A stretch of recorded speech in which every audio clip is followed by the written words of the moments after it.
Shalom, shalom, peuple de Dieu. Aujourd'hui, nous allons parler donc de les prières pour la propagation de l'évangile de Jésus-Christ de Nazareth. Nous allons parler de intercéder et nous allons parler des supplications. Il y a beaucoup de chrétiens qui ne comprennent pas la différence qu'il y a entre la prière, l'intercession et les supplications. Nous allons vite vous éclairer sur la différence qu'il y a entre ces trois formes de prière que vous avez. D'abord, vous devez vous sentir libre de pouvoir vous exprimer comme vous le voulez et quand vous le voulez avec le Seigneur. Même s'il y a des veilles qui donnent certains privilèges pendant les moments de prière, quand même, vous êtes appelés à prier à n'importe quel moment et à dire ce que vous voulez au Seigneur. Et c'est pour ça que nous voulons que le peuple de Dieu apprenne ces bonnes choses que le Seigneur a préparées pour nous. Que le Saint-Esprit prenne le contrôle de ma bouche pour que ce que je veux dire, ce ne soient pas des paroles qui sont inspirées par moi, mais que ce soit des paroles qui sont inspirées par le Saint-Esprit, que les écailles tombent, que nos yeux s'ouvrent et que vous puissiez connaître la vérité et que la vérité puisse vous affranchir. Et c'est quelque chose de très important et que le feu du Saint-Esprit commence à brûler tout ce qui vous empêche de pouvoir recevoir cette vérité-là. Que le vent impétueux du Saint-Esprit commence à remplir le lieu où vous êtes et que vous soyez dans la plénitude du Saint-Esprit pour encore une fois mieux comprendre ce que le Seigneur veut nous parler en cette journée d'aujourd'hui. Bien-aimés, que le peuple de Dieu soit éveillé. Nous ne devons pas dormir, nous devons être prêts parce que le Seigneur revient bientôt et il veut que nous soyons préparés pour l'avènement de son Fils Jésus-Christ de Nazareth et nous devons savoir comment nous devons faire pour que nous puissions prier avec des précisions, de savoir ce que nous sommes en train de prier, comment nous sommes en train de prier et ce que nos prières sont en train de faire comme effet. Le Seigneur attend de nous que nous puissions prier pour l'évangélisation. C'est quelque chose de très important pour le Seigneur. Que son nom, lui qui est le roi des rois, lui qui est le Seigneur des seigneurs, que son nom puisse pouvoir partir partout dans le monde entier et qu'il soit connu. Et que les lieux où son évangile n'est pas encore arrivé, que ce lieu-là, que sa parole, l'évangile, que son nom soit connu. Et tant que ce moment-là ne sera pas arrivé, Jésus ne va pas revenir. Et c'est pour ça que le Satan travaille nuit et jour pour se rassurer que l'évangile de Jésus n'est pas en train d'arriver dans beaucoup de coins pour que ça puisse retarder le retour de Jésus. Et le peuple de Dieu doit être éveillé pour ça. Alors, pourquoi nous devons prier pour que l'évangélisation puisse prospérer et réussir, que les missionnaires qui sont en train de partir partout dans le monde entier pour qu'ils puissent réussir? Votre prière est en train de faire la différence, une très grande différence. Si vous voulez par exemple aller évangéliser en Chine, sans que le peuple de Dieu prie déjà en avance pour la Chine, pour le peuple chinois, pour que la mission des missionnaires puisse réussir, cette mission-là ne sera pas efficace. Pourquoi? Parce que le peuple de Dieu n'a pas déjà préparé son travail en avance. Nous devons déjà préparer ce travail-là en avance. Nous devons prier pour que le peuple de Dieu ne soit pas persécuté dans les autres nations. Nous devons prier pour que les hommes de Dieu soient fortifiés, de façon que quand ils vont parler, qu'ils puissent parler avec autorité, qu'ils puissent réussir, qu'ils puissent avoir le succès, qu'ils puissent réussir à faire la différence pour le royaume du Seigneur. L'objectif que nous avons est celui de gagner des âmes. Et c'est pour ça que nous devons prier. Quand vous voulez partir dans un pays pour aller évangéliser, ce que le Seigneur nous a demandé de faire, vous devez d'abord vous rassurer que toutes les autorités spirituelles de ce pays-là sont en train d'être réduites à néant et que vous êtes en train de le réduire en silence, qui ne puisse plus avoir un effet sur le travail que vous allez partir faire pour le Seigneur dans ce pays-là. Et c'est ça. Et c'est pour ça que vous voyez que beaucoup de nos églises n'ont pas une puissance. Ils ont perdu la puissance. C'est parce que la préparation n'est pas faite. On intercède déjà en avance. On prie déjà pour l'évangélisation. Tout ce que vous voulez faire dans votre vie, vous devez commencer à prier pour les intérêts du Seigneur. Les intérêts du Seigneur viennent toujours en avance. Et les intérêts du Seigneur est que toute personne qui est née d'une femme puisse venir au paradis. C'est ça que Dieu veut. Il veut que tous les êtres humains tournent vers lui et qu'ils quittent le Satan et qu'ils viennent pour le servir. Il ne veut pas que l'être humain puisse partir en enfer. Ça n'a jamais été le programme ou le projet du Seigneur. Et c'est pour ça que nous, les chrétiens, nous sommes appelés à prier pour l'évangélisation. Que l'évangélisation réussisse, que l'évangélisation prospère, que l'évangélisation puisse avoir du succès où le Seigneur est en train d'envoyer ses missionnaires, son peuple, pour aller parler de son nom. C'est très important, bien-aimés. Et espérons que le peuple de Dieu est en train de comprendre qu'il y a une très grande importance de prendre le temps, dans notre temps de prière, pour pouvoir prier pour que l'évangélisation puisse être propagée dans tous les recoins du monde entier. C'est ça que le Seigneur attend de nous qui sommes ses enfants. L'intercession, c'est aussi une forme de prière. C'est une prière que nous sommes en train de prier pour les autres. Et c'est les autres-là que nous sommes en train de prier, pour qui nous sommes en train de prier. Ce sont ceux qui ont déjà reçu le Seigneur et ceux qui vont le recevoir. Et c'est ça qui est dit dans la prière sacerdotale de Jésus de Nazareth dans Jean chapitre 17. Il est en train de dire qu'il a prié et pour ceux qui l'ont accepté maintenant et ceux qui vont l'accepter. Et nous, le peuple de Dieu, nous devons comprendre que nous devons faire de notre mieux pour toujours être prêts comme des bons soldats, comme des guerriers de prière à intercéder pour d'abord les chrétiens. Pourquoi? Parce que le Satan veut à tout prix qu'ils puissent rétrograder, qu'ils puissent ne plus croire qu'ils sont sauvés, qu'ils puissent être entraînés avec des mauvaises compagnies, qu'ils puissent être intéressés par les choses du monde, les choses d'en bas, au lieu d'être intéressés par les choses d'en haut. Et ça, c'est une très grande différence. Le Seigneur veut que nous soyons intéressés par les choses d'en haut, pas par les choses d'en bas. Et quand nous sommes en train d'intercéder pour les chrétiens, pour qu'ils puissent garder leur foi, qu'ils gardent ce que le Seigneur les a donné.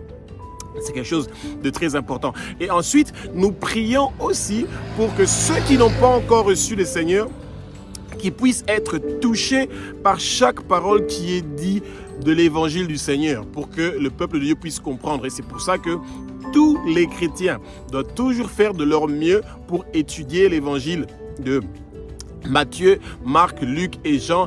Pourquoi? Parce que nous sommes tous appelés à évangéliser. Et quand nous sommes en train d'intercéder, ça veut dire de prier pour les autres, nous prions pour que les autres puissent recevoir cette parole-là et la saisir et la garder.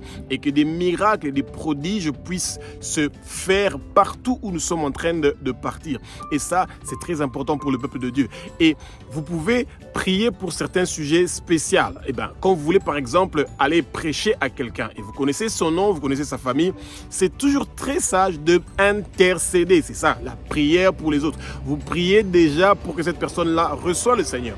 Et quand vous allez venir, vous ouvrez votre bouche et vous commencez à parler au nom du Saint-Esprit, vous allez voir les merveilles et les miracles que le Seigneur peut faire. Et c'est la même chose pour nos nations, nos pays, nos autorités, les gens qui sont élevés en dignité dans nos pays.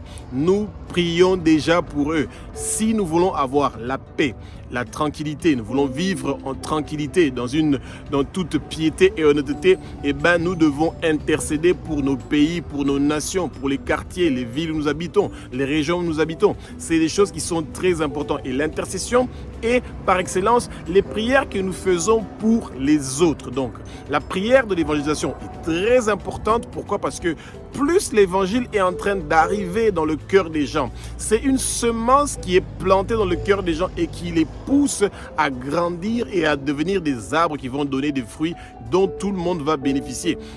L'intercession est aussi le résultat de ces fruits-là qui sont en train de venir de cet arbre-là. Parce que le Seigneur ne veut pas que la grâce qu'il vous a fait, qui est venue dans vos cœurs et qui est en train de donner des fruits, que ça s'arrête chez vous.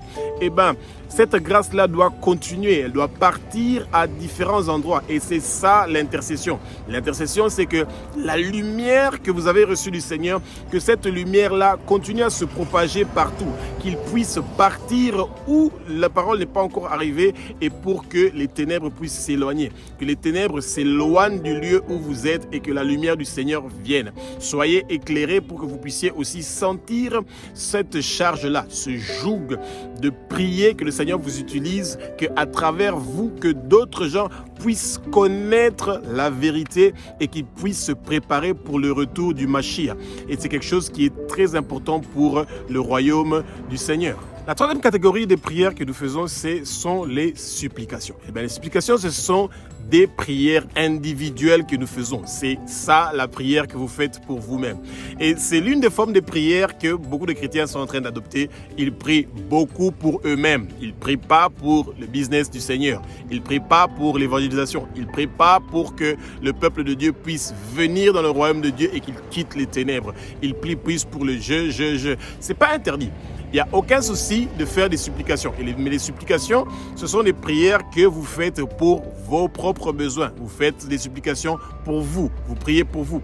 Et quand on parle de supplications, ce sont des prières que vous faites selon les promesses que le Seigneur a dit dans sa parole.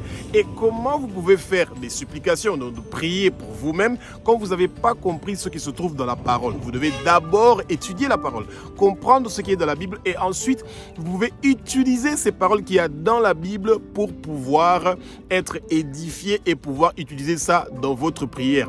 La prière est un moment de communication où vous êtes en train de réclamer les promesses que le Seigneur a fait dans sa parole. Ça veut dire que vous demandez au Seigneur ce qu'il a mis dans sa parole, ce qu'il a écrit dans sa parole, et c'est ça que vous, le peuple de Dieu, vous êtes en train donc de réclamer. Et c'est pour ça que nous devons toujours nous atteler à étudier la parole avec persévérance. Peu importe les harcèlements, les traumatismes, les persécutions que nous sommes en train de vivre, nous devons continuer à étudier la parole pour que nous soyons efficaces dans nos prières. Et quand nous sommes en train de faire donc nos supplications, nous sommes en train de supplier le Seigneur de nous faire des faveurs, qu'il ordonne sa rosée, ses bénédictions, sa grâce de descendre sur nous. Que l'unité qu'il y a entre Abba avec Jésus et le Saint-Esprit, que cette unité-là vienne et descende sur nous. La paix qu'il y a avec eux, que cette paix-là vienne maintenant sur nous. Et nous devons prendre cette belle habitude-là, que quand nous sommes en train de prier, de toujours nous rappeler ce qui est écrit dans Marc, chapitre 16, du verset 17 au verset 18. Voici les miracles qui accompagneront ceux qui auront cru. Nous allons chasser les démons. Nous chassons les démons au nom de Jésus. Nous allons tenir les serpents et rien ne va nous arriver. Nous allons boire ou manger des choses qui sont mortelles et rien ne va nous arriver au nom de Jésus. Et nous allons partir partout dans le monde entier pour aller parler de l'évangile du Seigneur. Et bien aimé, quand nous faisons des supplications, nous utilisons les mots qui sont dans la parole, et c'est ça que nous sommes en train d'utiliser pour que nous puissions avoir le succès. Mais quand vous priez dans le vide, vous êtes ça veut dire que des paroles qui n'ont pas de référence biblique, cette prière-là n'est pas une prière qui a une puissance. La prière puissance, c'est une prière qui rappelle le Seigneur de ses promesses qu'il a fait pour nous, son peuple, dans sa parole. Et c'est ça qui est très important. Le peuple de Dieu doit continuer à se rappeler de ça. Nous devons prier d'abord pour les intérêts du Seigneur, le business du Seigneur qui est la prière. Le Seigneur veut que son nom et l'évangile de Jésus de Nazareth soient propagés partout dans le monde entier. Le Seigneur veut que nous prions les uns pour les autres. C'est ça, intercéder. Quand nous sommes en train de prier pour les autres, ça veut dire que nous arrosons les autres, nous aussi nous serons arrosés. Et ensuite, les supplications, c'est un moment où nous sommes en train de prier pour nos propres soucis, nos propres pensées, des choses pour lesquelles nous sommes en train donc de prier, qui nous concernent nous individuellement et pas nécessairement le royaume du Seigneur ou pas nécessairement les autres, mais nous individuellement. Mais les prières que nous faisons de supplication ne doivent pas prendre le dessus par rapport à ce que nous devons faire comme prière pour l'évangélisation, à ce que nous devons faire comme prière pour les autres en intercédant, et nous devons avoir une balance. Et nous devons aussi choisir un moment spécifique où nous voulons prier pour nous-mêmes et pour nos désirs et pour nos souhaits. Et ça ne doit pas être des désirs et des souhaits qui sont charnels, des biens que nous voulons, des maisons, des voitures, des biens immobiliers et avoir la facilité financière. Ces choses-là, ce ne sont pas ça les choses que le Seigneur attend de nous. Là, nous sommes en train de demander les miettes. Et c'est pour ça que vous voyez que dans beaucoup des églises, quand ils sont en train de prendre des journées de prière, ils prient pour leur église, pour leurs croyants, et ils ne sont pas en train de penser d'une façon internationale ou mondiale, ils sont en train de passer d'une façon locale.